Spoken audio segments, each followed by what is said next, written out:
You are listening to The Vocal Technologist. Spoken tech for your ears. Welcome. You're listening to Vocal Technologist. Today we're jumping into the incredibly fast world of cybersecurity. It really does move quickly, doesn't it? No, absolutely. You know, one minute there's a critical vulnerability being exploited. The next there are these amazing new defenses popping up. Constant change. Exactly. So our plan today is basically to pull out the key insights from some recent reports and research.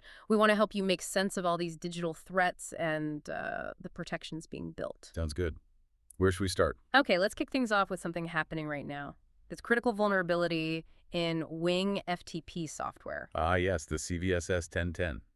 That's maximum severity. Right, not theoretical at all. It's being actively exploited. And the core issue is unsanitized usernames. Specifically with an NUL byte, correct, that hidden character. Exactly. That little byte lets attackers inject and run Lua code. Basically, it lets them start controlling the server. And we're seeing actual exploitation. Yeah, security firms like Huntress and Arctic Wolf, they've seen attackers using this. They're downloading nasty files, doing recon, and installing remote monitoring tools. It's a total server compromise. It's pretty striking, isn't it, how such a seemingly small input validation mistake. Just a hidden character. Yeah, just that leads to such a huge breach. It really hammers home the importance of secure coding practices. And patching quickly. Oh, definitely. And it shows how fast attackers jump on these new flaws. The turnaround is incredibly quick. So that's the tech side, but often it's the human side that causes unexpected problems. Always a factor, a big one. Which brings us to something quite different. This accidental XAI API key leak. It was a DOGE employee, Marco Elez. Right, not a hack, but an accidental commit, I believe. Yeah, it sounds like it. But the potential impact is, huge. That key could apparently access something like 52 different LLMs. Wow. That's a lot of AI models. It is.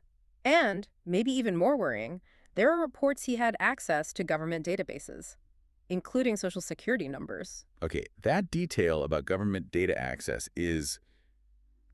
that's particularly alarming. It really elevates the risk, doesn't it? Absolutely. It suggests a level of privileged access that goes way beyond just corporate stuff. It really highlights how human error, even unintentional, is still a massive vulnerability.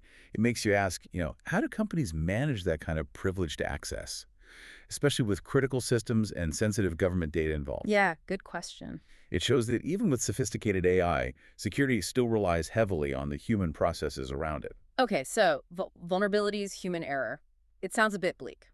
But there's good news too, right? Let's talk solutions. Yes, definitely. There's progress being made. Like this passkey-based file encryption. I saw TypeEdge 0.2.3 introduced the WebAuthn PRF extension. Oh yes, the PRF extension. That's quite significant. Explain that a bit. How does it work? Well, essentially, it lets your passkey, that secure credential tied to your device or biometrics, be used to create unique encryption keys for your files.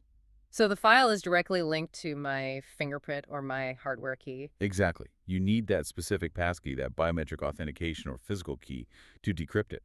And you can use synced passkeys to decrypt on other devices too. That's the idea, yeah. It makes it much more seamless, but still tied to that strong authentication. That feels like a big step forward. It really is. This move towards hardware-bound encryption is, it's important. It helps us rely less on standard passwords, which we know can be weak. Right.